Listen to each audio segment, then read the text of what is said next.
السلام عليكم ورحمة الله وبركاته. الحمد لله حمدا كثيرا طيبا مباركا فيه، والصلاة والسلام على رسول الله وعلى آله وصحبه ومن والاه. أما بعد. Nous voici aux portes du noble mois de Ramadan. Ce mois qu'Allah subhanahu wa ta'ala a choisi pour combler notre communauté, la communauté de l'islam, la communauté du Coran, la communauté du meilleur des enfants de Adnan, alayhi salatu wassalam. Et avant d'entrer dans le mois de Ramadan, il convient de se préparer. Et certes, si certains se préparent en remplissant le frigo, en faisant des courses, chose qui n'est pas interdite, il y a une meilleure préparation qui amènera, incha'Allah ta'ala, le serviteur à réussir son jeûne, à réussir son mois. Et c'est Allah Azza wa Jal à qui nous demandons l'aide et l'assistance. C'est Allah subhanahu wa ta'ala que nous nous adressons afin d'obtenir la réussite.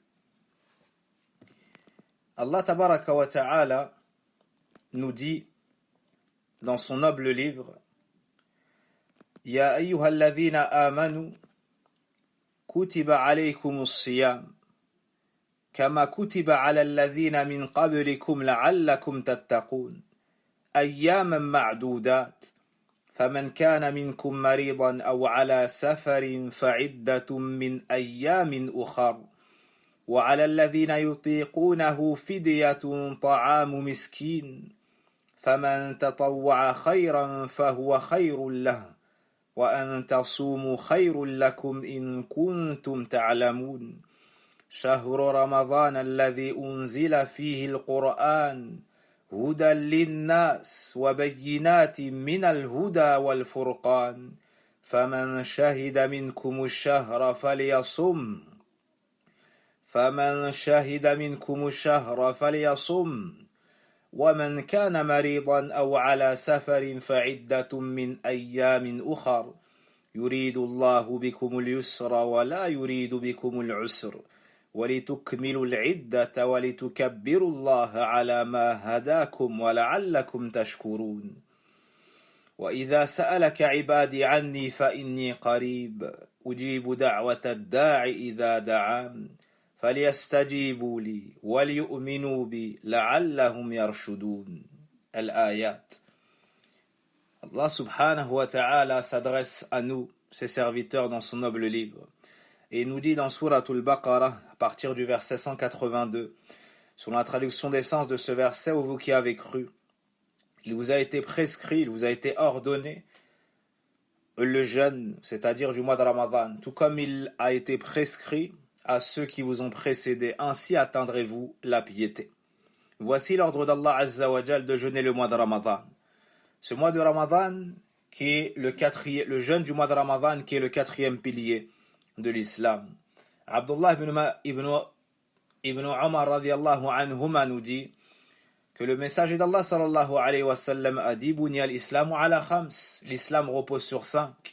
Et il nous dit: wa amadha wa sawmi Ramadan, jeûner le mois de Ramadan. Parmi les piliers de l'islam, il y a donc le jeûne du mois de Ramadan. Et dans ce verset, Allah Azza wa Jal nous rend obligatoire son jeûne. C'est un nombre de jours déterminé.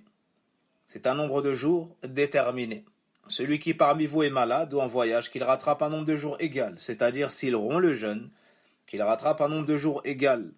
Quant à celui qui ne le supporte pas, il devra s'acquitter d'une compensation en nourrissant des pauvres. Allah subhanahu wa ta'ala plus loin nous dit, son traduction des sens du verset, le mois de Ramadan durant lequel le Coran a été révélé en tant que guidé pour les gens. Plus loin, Allah azza wa jal nous dit, celui donc qui témoigne du mois qu'il le jeûne. Voici l'obligation qui s'est généralisée. Le jeûne du mois de Ramadan est une obligation. C'est une obligation qui incombe à chaque musulman pubère, ayant la raison, étant capable de jeûner, à chaque musulman résident qui n'est pas donc en voyage, et on conditionne à la femme qu'elle soit purifiée de ses menstrues ou de ses lochis. Une fois ces conditions réunies sur la personne, elle se voit dans l'obligation de jeûner le mois. Une question qui revient chaque année. Est-ce que 2 mois on jeûne? Quand est-ce que le début du mois de Ramadan? Et cette question est posée 1 semaine avant, 1 mois avant, 3 jours avant. Or, tout musulman et tout musulmane doit savoir par quoi le mois entre, par quel signe son entrée est donc avérée. Il y a 2 signes.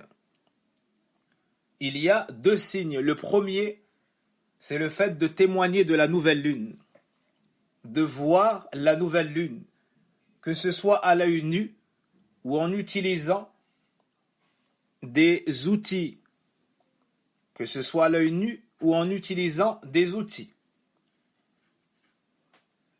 Le prophète sallallahu alayhi wa sallam, nous avons mentionné le verset, et le prophète sallallahu alayhi wa sallam nous dit, dans le recueil de Bukhari et Muslim, selon Abdullah ibn Umar, إِذَا رَأَيْتُمُوهُ فَصُومُوا. Lorsque vous la voyez, c'est-à-dire la nouvelle lune, jeûnez. Lorsque vous voyez la nouvelle lune, jeûnez. Dans le cas où on ne voit pas la nouvelle lune, il y a la deuxième solution. Considérez le mois de Sha'ban 30 jours. C'est pour cela que dans le hadith de Abdullah ibn Umar rapporté par l'imam Muslim, le prophète alayhi salatu wa salam nous dit faqduru lahu 30. Si vous ne voyez pas la lune, alors considérez le mois comme ayant 30 jours. Comme ayant 30 jours. Et dans un autre hadith rapporté par le Bukhari et Muslim selon Abu Hurayrata radiyallahu anhu, فَأَكْمِلُوا عِدَّةَ شَعْبَانَ 30. Complétez le mois de Sha'ban jusqu'au 30e jour. Répétons, il y a 2 signes qui permettent d'attester l'entrée du mois de Ramadan. Le premier signe est la vision de la nouvelle lune. Et c'est la sunna du prophète alayhi salatu wassalam que de scruter le ciel à sa recherche.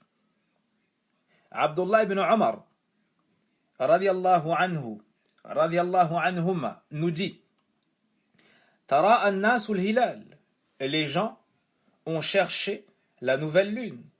Fara'aytuhu wa akhbartu an-nabiy sallallahu alayhi wa sallam fasama wa amara an-nas bi siyami. J'ai vu la nouvelle lune. J'en ai donc informé le messager d'Allah sallallahu alayhi wa sallam. Par conséquent, il jeûna et ordonna aux gens de jeûner. Cela nous permet donc d'affirmer que l'entrée du mois est avérée par la vision d'un musulman fiable, pubère, ayant une bonne vue, qu'il soit un homme ou une femme, qu'il soit seul ou accompagné. Voici la première manière permettant d'affirmer l'entrée du mois. Et le prophète alayhi salatu wassalam était très minutieux concernant l'entrée du mois de Ramadan, bien plus que pour les autres mois. Le deuxième signe, mes très chers frères, si on ne voit pas la nouvelle lune, on ne jeûne pas par précaution, mais on laisse le mois s'écouler. Une fois le 30e jour passé, nous voici la première nuit du mois de Ramadan arrivée au Maghrib. Les gens prient donc Salat al-Tarawih. Le lendemain, avant le Fajr, les gens mettent l'intention et ils entament une première journée de jeûne.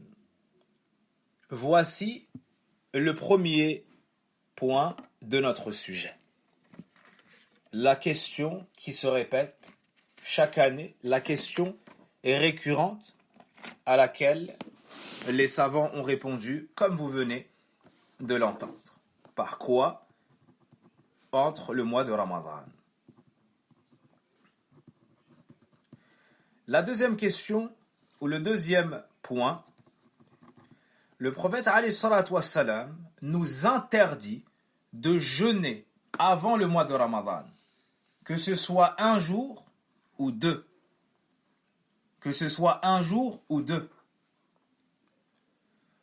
Dans le hadith d'Ammar ibn Yasir radiallahu anhuma, ou bien, le message d'Allah sallallahu alayhi wa sallam nous a interdit de jeûner avant Ramadan un jour ou deux jours. Exception faite de celui qui a un jeûne habituel qu'il le fasse. لا تقدموا رمضان بالصيام يوم أو يومين. Ne précédez pas le jeûne du mois de Ramadan par le jeûne d'un ou de 2 jours. Par le jeûne d'un ou de 2 jours. Exception faite de celui qui a un jeûne habituel, comme le jeûne du lundi, comme le jeûne du jeudi, et ainsi de suite. Lui, il n'y a pas de mal à ce qu'il jeûne. Pour les autres, ils n'ont pas le droit de jeûner, car, cette fois-ci, le hadith d'Ammar ibn Yasir, من صام اليوم الذي يشك فيه فقد عصى أبا القاسم. Celui qui jeûne le jour du doute aura désobéi à Abu al-Qasim, c'est-à-dire au messager d'Allah sallallahu alayhi wa sallam. Aura désobéi, ça montre que c'est interdit.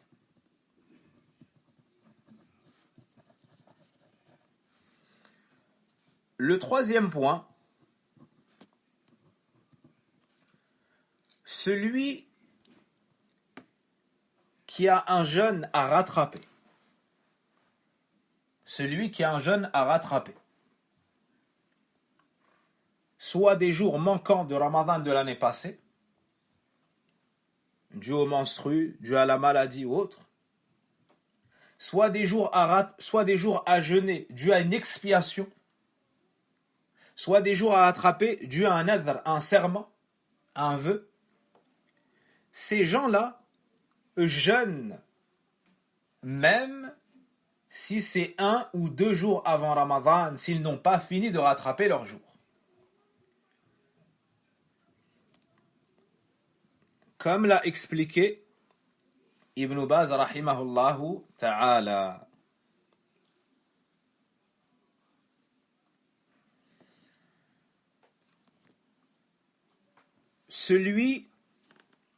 Le quatrième point, donc ce sont des règles relatives à la fin du mois de Sha'ban, des choses sur lesquelles on s'interroge beaucoup avant l'entrée du mois de Ramadan, avant même de parler de Ramadan. Que devra faire la femme qui avait des jours à rattraper, mais elle est enceinte, elle n'arrive pas à jeûner, ou elle allaite, ça lui est difficile?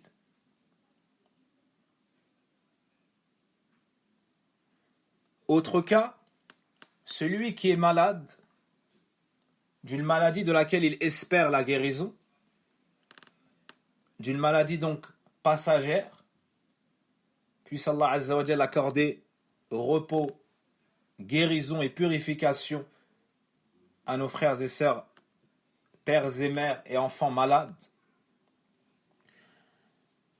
La personne est malade, elle n'a pas réussi à rattraper ses jours, et nous voici aux portes du mois de Ramadan.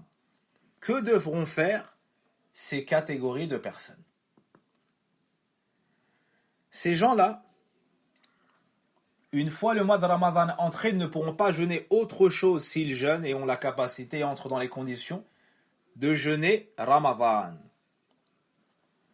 Et lorsque Ramadan s'arrête, se finira, il y aura le Eid.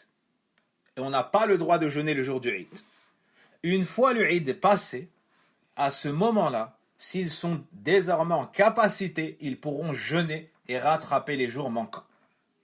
Leurs jours manquants. Ainsi, celui qui est malade, il se peut qu'il amasse un mois de Ramadan, puis un second mois de Ramadan, puis un troisième mois de Ramadan, et il n'a toujours pas rattrapé. Mais il est excusé chez Allah Azza wa Jal. Il n'a pas de péché. Il n'est pas blâmable. Une fois qu'il sera en capacité, il pourra jeûner. Comme l'a dit le prophète alayhi salatu, comme l'a dit Allah subhanahu wa ta'ala dans le verset فَعِدَّةٌ مِّنْ أَيَّامٍ أُخَرٍ. Ils devront donc rattraper un nombre de jours égal.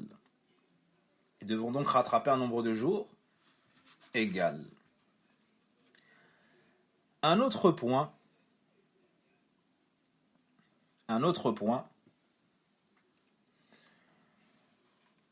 concernant l'intention. Concernant l'intention.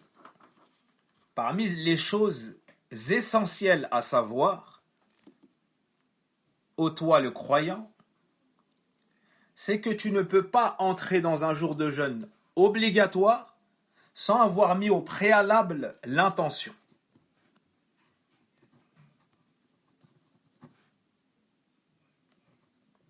Et cela avant le Fajr. Si la personne ne met pas l'intention avant le Fajr et jeûne son jeûne obligatoire, il ne sera pas accepté. Il ne sera pas accepté.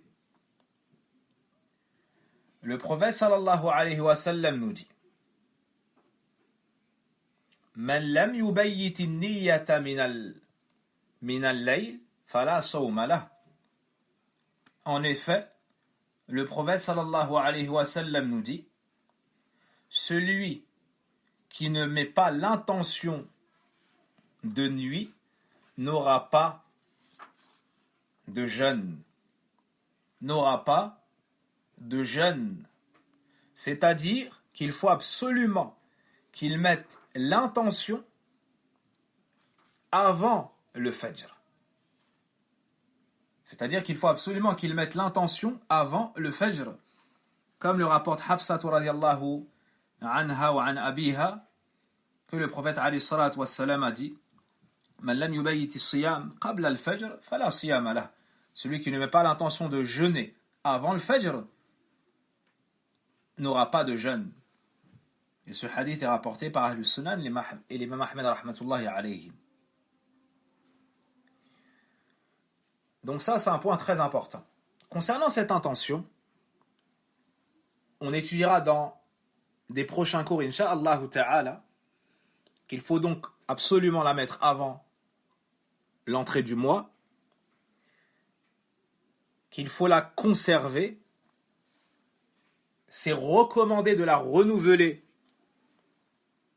quotidiennement. Néanmoins, ça n'est pas une obligation de remettre une intention chaque jour, tant qu'elle n'a pas été coupée par un événement survenu tel que la maladie qui cause l'arrêt du jeûne, les menstrues qui causent l'arrêt du jeûne, et par la suite la purification qui causera la reprise, la guérison qui causera la reprise. Là, il sera nécessaire et indispensable de remettre une nouvelle intention.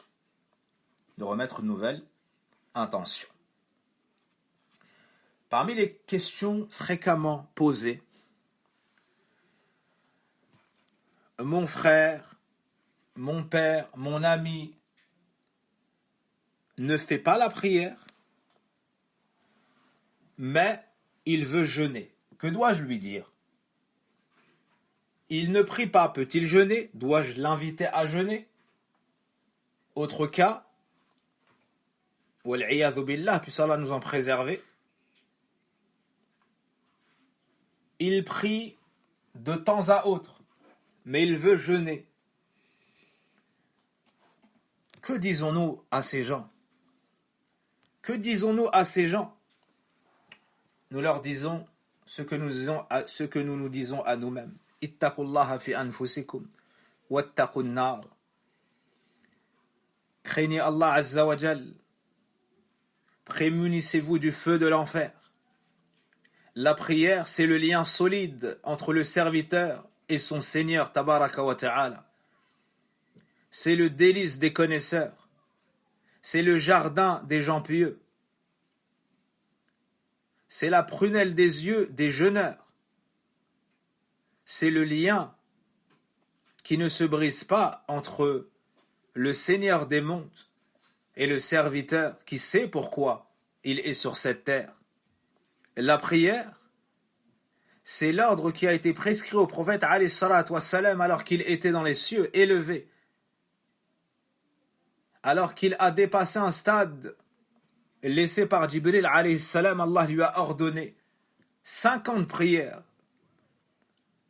Puis, il lui a allégé jusqu'au niveau de 5, comme c'est connu dans le hadith de l'ascension et du voyage nocturne. Cette prière est le deuxième pilier de l'islam.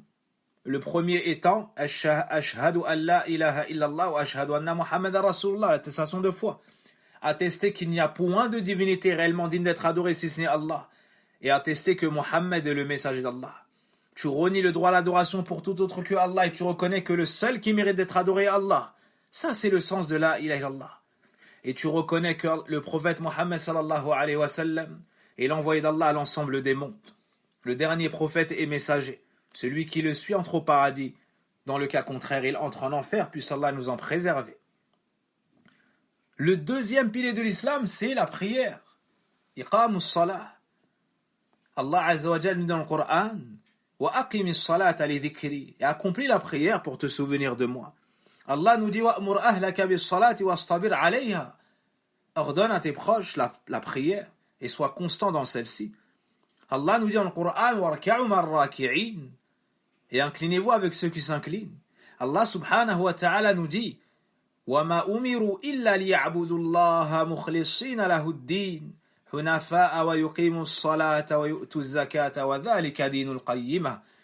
Il ne leur a cependant été ordonné que d'adorer Allah d'un culte sincère, d'accomplir la prière, de s'acquitter de la zakat. Voici la religion droite.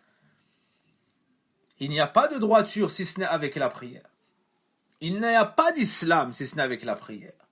Celui qui n'a jamais posé son front par terre, celui qui ne s'est jamais prosterné face contre terre, celui qui ne s'est jamais humilié pour Allah, le Seigneur des cieux et de la terre, tabaraka wa ta'ala, ce dernier, quelle part a-t-il dans l'islam s'il en a eu la capacité et a refusé sciemment? Comment est-ce que tu pourrais ne pas te prosterner pour Allah Azza wa Jal, alors que c'est lui qui t'a créé, alors que c'est lui qui t'a façonné, alors que c'est lui qui t'a abreuvé, qui t'a nourri, qui t'a guidé, que lorsque tu es malade, c'est lui qui te soigne, c'est lui qui t'a tout donné, les gens qui sont autour de toi, c'est lui qui te les a donnés, tabaraka wa ta'ala, pères et mères, épouses et enfants, c'est Allah Azza wa Jal qui te les a donnés. Ton travail, ta voiture, ton logement, c'est Allah Azza wa Jal qui te les a donnés. Et toi, tu te dois de l'adorer et de te montrer envers lui reconnaissant. Comment est-ce que tu pourrais ne pas prier ou délaisser la prière? Si tu délaisses la prière volontairement, sache que des gens sont morts pour cette prière avant toi. Ils étaient torturés pour abandonner la prière, mais ils refusaient. Ils refusaient. Certaines personnes sur leur lit d'hôpital, chaque jour, accomplissent cette prière-là. Et toi, en pleine possession de tes moyens et capacités, tu vas l'abandonner. N'abandonne jamais cette prière. N'abandonne jamais cette prière. Ainsi, avant d'appeler les gens au jeûne, nous les appelons à la prière. S'ils acceptent la prière, on les appelle au jeûne. S'ils acceptent la prière, on les appelle au jeûne. Quant à celui qui prie, mais dont la prière est quelque peu déviante, déficiente, on l'invite quand même au jeûne. On l'invite quand même au jeûne. Et le mois de Ramadan Y a-t-il un meilleur mois pour se corriger dans sa prière, pour se mettre à prier, pour préserver sa prière, pour se réformer et se corriger? Le mois de Ramadan, c'est le mois de la salat, c'est le mois de la prière, c'est le mois du jeûne, c'est le mois de l'adoration d'Allah Azza wa Jal.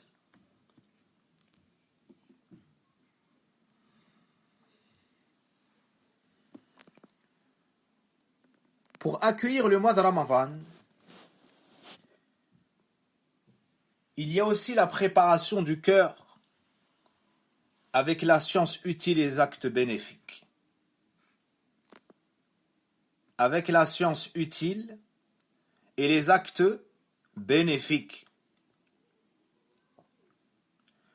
Parmi les grandes grâces d'Allah Azza wa Jal sur nous, le fait qu'il nous ait accordé des moments dans lesquels on redouble d'efforts dans l'adoration d'Allah Azza wa Jal.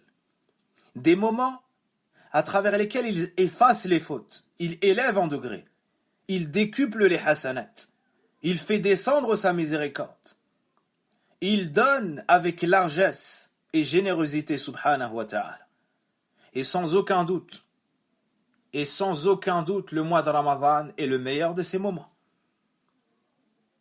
Ce moment par lequel Allah Azza wa Jal nous a comblés. Mais c'est un mois et c'est un nombre de jours déterminé.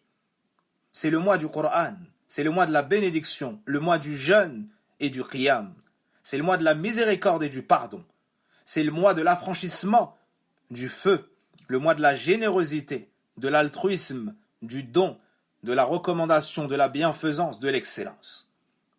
Et ô combien est grave la perte de celui qui rate le mois de Ramadan, qui rate l'occasion de se délier des jougs, qui délaisse l'occasion de se délier des chaînes des passions et de l'emprise du shaitan, iyadhan billah. C'est tellement grave, cette perte est tellement catastrophique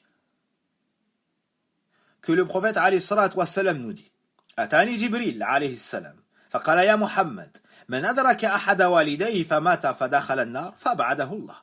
Qultu amin. قل آمين فقلت آمين. قال يا محمد من أدرك شهر رمضان فمات فلم يغفر له فأدخل النار فأبعده الله. قل آمين فقلت آمين. قال ومن ذكرت عنده فلم يصلي عليك فمات دخل النار فأبعده الله. قل آمين قلت آمين.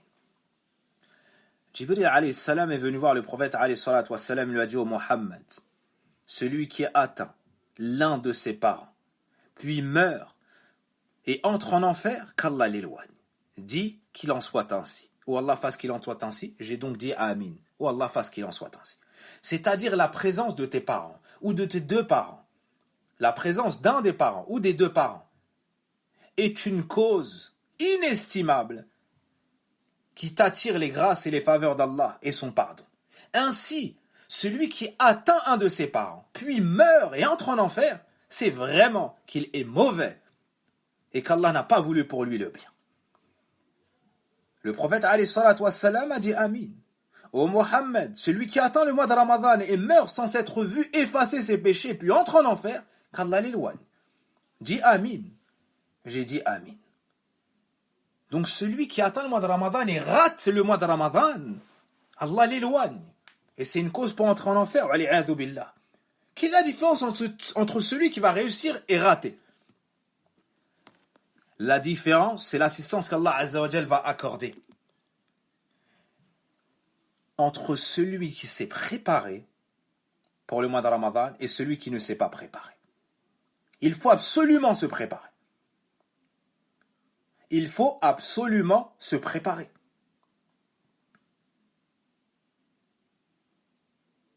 Comment est-ce qu'on se prépare? On se prépare avec 5 points.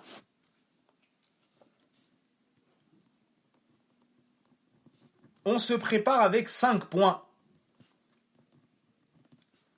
Le premier point, al-farahu shadid bi qudumi shahr Ramadan. Une joie profonde, un contentement complet à la venue du mois de Ramadan. On s'en réjouit, on est content, car c'est un mois où on va pouvoir renouer un lien fort avec Allah Azza wa Jal, un mois où on va pouvoir se purifier, se nettoyer, se rapprocher d'Allah Azza wa Jal, le louer, le glorifier. Un mois durant lequel les shéatines sont enchaînés, les plus durs parmi eux. Un mois durant lequel toutes les portes du paradis sont ouvertes, toutes les portes de l'enfer sont fermées. Un mois de motivation et d'entraide. Donc on se réjouit. On se réjouit. C'est l'occasion de mettre en pratique ce pourquoi on a été créé. Qu'aurions-nous donc à ne pas nous en réjouir? Allah subhanahu wa ta'ala nous dit dans le Coran, قُلْ بِفَضْلِ اللَّهِ وَبِرَحْمَتِهِ فَبِذَلِكَ فَلْيَفْرَحُوا هُوَ خَيْرٌ مِّمَّا يَجْمَعُونَ. Dit, par la grâce d'Allah et sa miséricorde, de cela qu'ils se réjouissent. C'est bien meilleur que tout ce qu'ils peuvent amasser. Dit, par la grâce d'Allah et sa miséricorde, de cela qu'ils se réjouissent. C'est bien meilleur que tout ce qu'ils peuvent amasser. Donc le premier point, on se réjouit. Par la grâce d'Allah et sa miséricorde, par le Coran et l'Islam. Par l'Islam et le Coran, c'est de ça qu'on doit se réjouir. Un homme a dit à Omar ibn al-Khattab, en voyant la multitude, la grandeur des chameaux destinés à l'aumône, en guise de prospérité et d'expansion des bienfaits d'Allah Azza wa Jal sur les musulmans et l'islam. L'homme a dit à Omar ibn Khattab en voyant cela, Hada fadlullah wa rahmatuh. Voici la grâce d'Allah et sa miséricorde. Omar ibn Khattab lui a dit, Kadhabt, tu te trompes. Ce que tu dis là, ce que tu décris là, c'est le Coran. Ne lis-tu pas la parole d'Allah? Qul bi fadlillahi wa bi rahmatih. Fabidhalika falyafrahu wa khayrun mimma yajma'un. C'est ça la grâce d'Allah et sa miséricorde. C'est l'islam, c'est le Coran. Et parmi les piliers de l'islam, il y a le jeûne du mois de Ramadan. Le musulman doit se réjouir lorsqu'il a l'occasion de se laver de ses péchés, lorsqu'il a l'occasion de s'élever en degré, d'obéir à Allah Azza wa Jal, de faire des efforts. Donc on remercie Allah, on demande à Allah de nous faire atteindre le mois de Ramadan, on demande à Allah d'avoir la santé et l'envie de l'adorer dans le mois de Ramadan. Voici le premier point par lequel on se prépare. Voici le premier point par lequel on se prépare. Yani, naam, on se prépare. Et une cause qui va nous aider à encore plus reconnaître ce bienfait, c'est de se rappeler de gens avec lesquels on partageait le mois de Ramadan, avec lesquels on jeûnait Ramadan, avec lesquels on priait les nuits de Ramadan. Ceux qui nous accompagnaient, ils ne sont plus là. Mais toi, tu es encore là. Voici une grande grâce d'Allah Azza wa Jal sur ta personne. Voici une grande grâce d'Allah Azza wa Jal sur ta personne.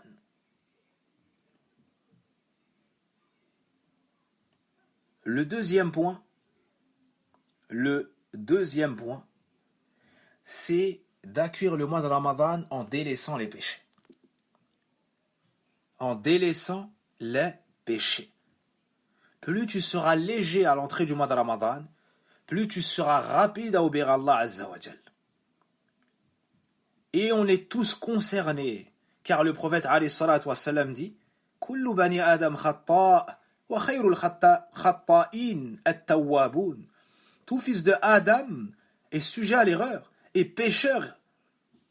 Et le meilleur de ceux qui pêchent, les meilleurs de ceux qui pêchent sont ceux qui se repentent.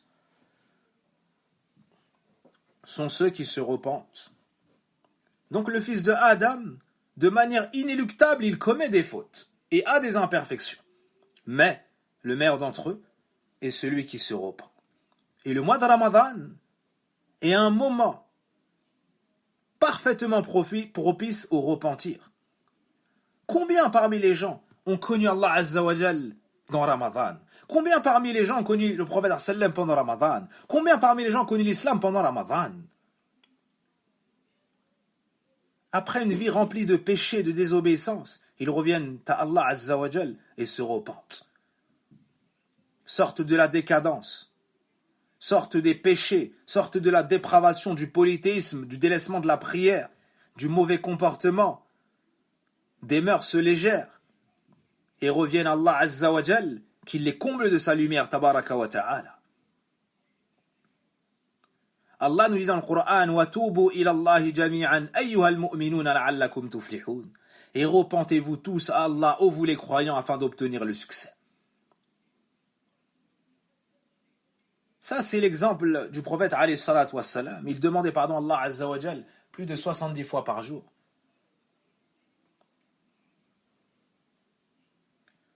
Celui qui a eu des lacunes dans l'année, qu'il ne poursuive pas ces lacunes dans le mois de Ramadan, mais qu'il l'utilise comme levier, comme tremplin, pour s'élever et prendre de la hauteur, se libérer de tous ses malheurs, s'élever auprès d'Allah Azza wa Jal, qui si il se repent et pieux, lui donnera tout le bonheur, tabaraka wa ta'ala. Et sache que ce repentir ne sera pas sincère tant qu'il ne renfermera pas 5 conditions. Premièrement, la sincérité. Tu te repens pour Allah, pas à la recherche des éloges. Deuxièmement, tu te repens avant d'arriver à l'agonie. Troisièmement, tu délaisses le péché. Quatrièmement, tu as la ferme intention de ne plus retomber dans le péché. Tu as la ferme intention de ne plus retomber dans le péché. Et tu regrettes. Si tu réunis ces conditions-là, Allah Azza wa Jal t'efface ce péché, te pardonne. T'efface ce péché et te pardonne. Et Allah accepte le repentir, quel que soit le péché, quelle que soit la gravité. Et si ce péché est rattaché au droit d'une créature, tu dois t'acquitter de son droit. Tu dois lui demander pardon et lui restituer son droit. Si tu as mangé sa chair, en parlant sur lui, en médisant de lui, tu dois réparer cela, demander pardon. Si tu as pris son argent, tu dois lui rendre. Si tu as pris ses biens, tu dois les restituer. Si tu as commis une erreur, tu dois la corriger, et ainsi de suite. Si tu ne lui as pas rendu une chose, tu dois la lui rendre, et ainsi de suite. Et on demande à Allah Azza wa Jal de nous combler en guidant nos cœurs au repentir, puis en l'accueillant. Innahu at-tawwab ar-rahim.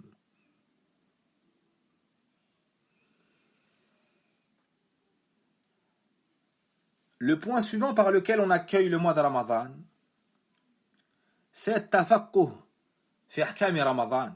C'est le fait d'étudier les règles relatives à Ramadan. Lisez des hadiths sur le mois de Ramadan, sur le mérite de Ramadan.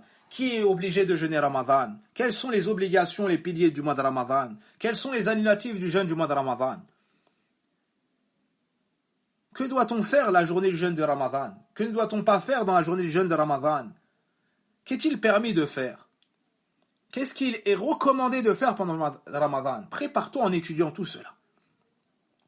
Prépare-toi en étudiant tout cela. Un autre point, fais-toi un programme. Fais-toi un programme.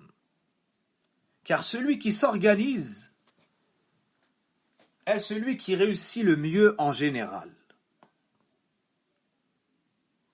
Organise-toi, prépare tes journées de Ramadan, tes nuits de Ramadan. Dis-toi, là c'est le mois de Ramadan, je vais occuper mon temps comme ceci et comme cela. Naam, organise ta journée, selon tes différentes activités. Un des pieux prédécesseurs disait par exemple, إِذَا جَاءَ رَمَضَانَ فَإِنَّمَا هُوَ تِلَاوَةُ الْقُرْآنِ وَإِطْعَامُ الطَّعَامِ. Quand le mois de Ramadan arrive, ça n'est que la lecture du Coran et le fait de nourrir des gens. Voici un programme. La lecture du Coran et les sadaqat. La lecture du Coran et les sadaqat. Tu écoutes 1 ou 2 cours par jour. Tu écoutes un cours, une exhortation. Tu lis 20 pages de Coran. 5 le matin, 5 en fin de matinée, 5 en début d'après-midi, 5 en fin d'après-midi. Organise ton temps. Fais-toi un programme. Fais-toi un programme. Et tout cela ne pourra se concrétiser que si Allah Azza wa Jal facilite Et cela nous appelle à un point qui est la base de tout ce qu'on a mentionné. C'est dua. Ad-dua. Allah Azza wa Jal nous dit wa qala rabbukum ud'uni astajib lakum. Et votre Seigneur a dit invoquez-moi, je vous répondrai. Je vous exaucerai. Wa idha salaka ibadi anni fa inni qarib. Lorsque mes serviteurs te questionnent à mon sujet, je suis proche. Ujibu da'wata da'i idha da'an. Je réponds à celui qui m'invoque lorsqu'il m'appelle. Le prophète alayhi salatu wa salam nous dit ad-du'a huwa al-ibad. Ad-du'a c'est ça, l'adoration. Donc il faut demander à Allah Azza wa Jal. Il faut demander à Allah subhanahu wa ta'ala l'aide, l'assistance. Allahumma inna ala dhikrika, shukrika, husni ibadatik. Wallah, aide-nous à nous souvenir de toi, à te mentionner, à t'évoquer et à t'adorer de manière convenable. À t'adorer de manière convenable. Voici comment se préparer avant l'entrée du mois de Ramadan. Et ce mois nous a été légiféré. Quelle est sa sagesse? Pourquoi est-ce qu'on nous a légiféré le jeûne du mois de Ramadan? La réponse est dans le verset du jeûne. Ya ayyuhalladhina amanu kutiba alaykumus siyamu kama kutiba ala alladhina min qablikum la'allakum tattaqun. Ou vous qui avez cru, il vous a été prescrit le jeûne, tout comme il a été prescrit aux gens avant vous, afin que vous atteigniez la piété. Pourquoi est-ce que tu jeûnes? Pour devenir pieux. Pourquoi est-ce que tu fais cette adoration? Pourquoi est-ce qu'on t'a facilité ce mois? Pour devenir pieux. Alors avant même l'entrée du mois de Ramadan, concrétise cette piété. Et sois constant une fois le mois de Ramadan arrivé. Et garde cette piété une fois le mois de Ramadan terminé. Voici ce qu'Allah Azza wa Jal veut de toi. Voici ce qu'Allah Azza wa Jal veut de toi. Ainsi, tu prendras les meilleures provisions. Ainsi, tu deviendras le plus noble chez Allah. Allah nous dit وَتَزَوَّدُوا فَإِنَّ خَيْرَ الزَّادِ التَّقْوَى وَاتَّقُونِ يَا أُولِي الْأَلْبَابِ. Et prenez vos provisions, et certes la meilleure des provisions est la piété. Craignez-moi donc, ô vous les doués d'intelligence. إِنَّ أَكْرَمَكُمْ عِنْدَ اللَّهِ أَتْقَاكُمْ. Certes, le plus noble d'entre vous chez Allah est le plus pieux. Oh, comme est belle cette occasion de concrétiser la piété. La piété étant le fait de faire ce qu'Allah nous a commandé, avec science en espérant sa récompense, et délaisser ce qu'Allah nous a proscrit, avec science en redoutant son châtiment. C'est ça la piété.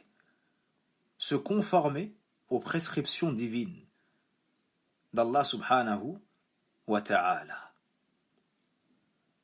Voici quelques conseils aux portes du mois de Ramadan pour être prêt à le jeûner. Une fois l'entrée du mois de Ramadan confirmée, ça commence directement. Ça ne commence pas avec le jeûne. Non. Ça commence une fois le dernier coucher de soleil du mois de Sha'ban avéré. Une fois cela arrivé, tu es dans le mois de Ramadan. Commence donc ton programme. Lis le Coran, fais l'istighfar, repens-toi. Occupe ton temps. Rentre la joie dans le cœur des musulmans. Dépense pour les pauvres, pour les besogneux.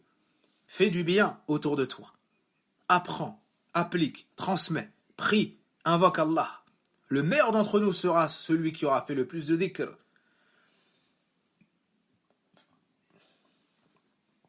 Après les Isha, avant le Fajr, prie Salat al-Tarawih toutes les nuits. Ne rate pas une nuit sans excuse. Ne rate pas une nuit sans excuse. Comment prier si tu es chez toi en famille? Comment prier si tu es chez toi en famille? Si tu es seul, tu pries seul.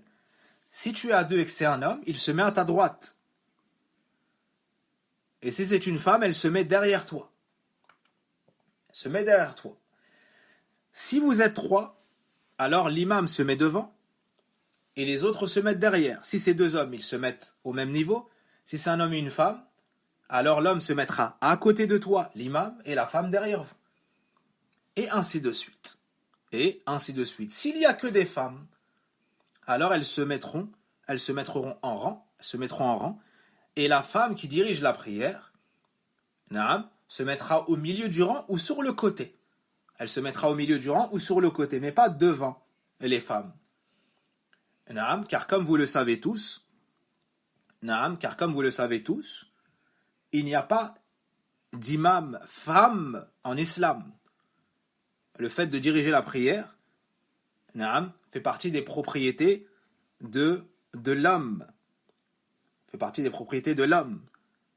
Naam. Et il n'y a aucune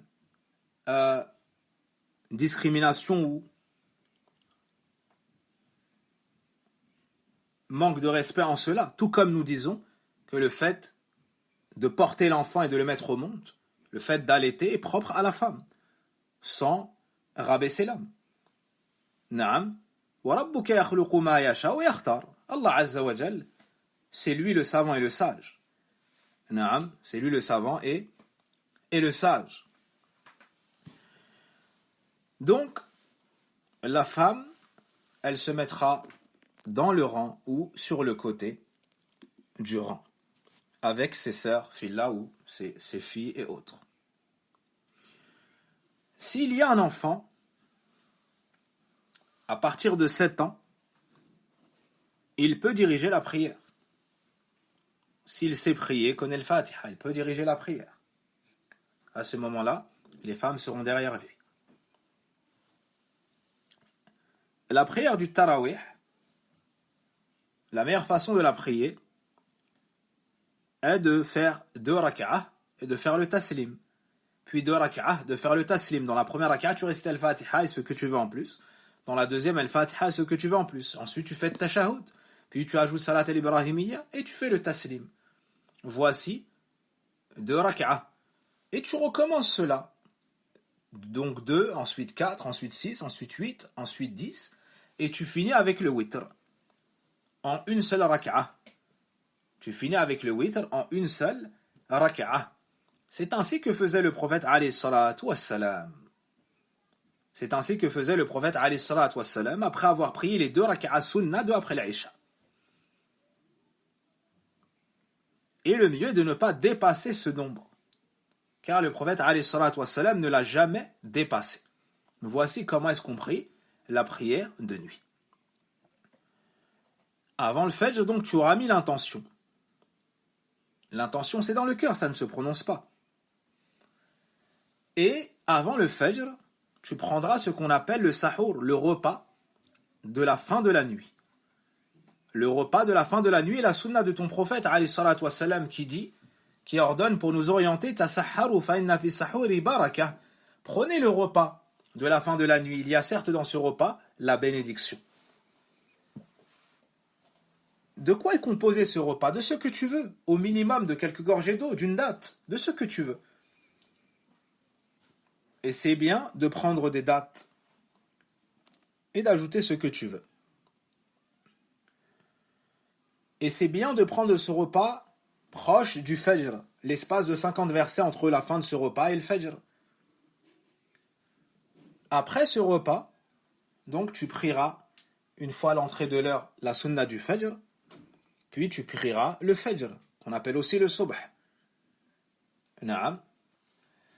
Quant à la suite, c'est ce qu'on étudiera, incha'Allah ta'ala, dans le programme qui sera annoncé sur le site La Voie Droite. Il y a un programme spécialement pour le mois de Ramadan. Il y aura des cours journaliers, incha'Allah ta'ala, dans l'après-midi, avant la soirée ou dans la soirée. Et Mada, si le besoin et la demande est là, même après le fajr, incha'Allah ta'ala. اللهم بلغنا شهر رمضان اللهم أعنا على ذكرك وشكرك وحسن عبادتك اللهم أعنا على ذكرك وشكرك وحسن عبادتك اللهم بلغنا شهر رمضان اللهم أعنا على ذكرك وشكرك وحسن عبادتك اللهم اغفر لنا ذنوبنا وكفر عنا سيئاتنا وتوفنا مع الأبرار. اللهم إنا نسألك الهدى والتقى والعفاف والغنى. اللهم اغفر لنا ذنوبنا وكفر عنا سيئاتنا وتوفنا مع الأبرار. اللهم اغفر لنا ولوالدينا. اللهم اغفر لنا ولوالدينا. اللهم اغفر لنا ولوالدينا. اللهم ارفع درجاتهم في الجنة. اللهم ارفع درجاتهم في الفردوس الأعلى من الجنة. اللهم اشف مرضانا مرضى المسلمين. اللهم اشف مرضانا مرضى المسلمين. اللهم اشف مرضانا مرضى المسلمين. اللهم اشف بناتنا. اللهم اشف بناتنا. اللهم اشف بناتنا. اللهم اكرم زوجاتنا. اللهم اكرم زوجاتنا. اللهم اكرم زوجاتنا. اللهم احمي أعراض المسلمات. اللهم احمي أعراض المسلمات في كل مكان. اللهم انصر الإسلام والمسلمين. اللهم انصر الإسلام والمسلمين. اللهم انصر الإسلام والمسلمين. اللهم أعنا على القيام والصيام. اللهم أعنا على الصيام والقيام. اللهم أعنا على الصيام والقيام. اللهم آت نفوسنا تقواها وزكها أنت خير من زكاها أنت وليها ومولاها. اللهم صل على محمد وعلى آل محمد كما صليت على آل إبراهيم إنك حميد مجيد. اللهم بارك على محمد وعلى آل محمد كما باركت على آل إبراهيم إنك حميد مجيد. سبحانك اللهم وبحمدك أشهد أن لا إله إلا أنت أستغفرك وأتوب إليك والحمد لله رب العالمين.